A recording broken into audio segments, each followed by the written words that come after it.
Sa akin, hindi ko na lang masyadong intindihin yung game ng iba. Magpo-focus na lang po talaga ako sa game ko. Focus lang, tapos relax, enjoy the game. Laro lang kung anong ibigay, yun. Siguro today, yung irons, mas maraming opportunity na ma-birdie and no-hold ko yung mga putts compare yesterday. Hindi maganda yung putting ko kahapon. Saka ngayon, maganda yung putting ko. Tumama yung mga birdie putts ko.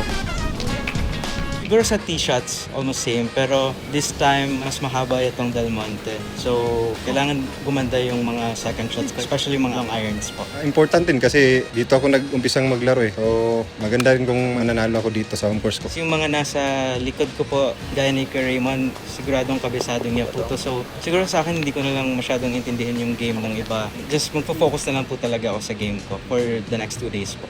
Focus lang, tapos relax, enjoy the game. Laro lang kung anong ibigay, yun. Challenge, talagang kailangan ko lang mag-stick sa game plan, which is gaya ng ginawa ko today. Goal ko lang is just to hit more fairways, hit more greens, and to make more putts.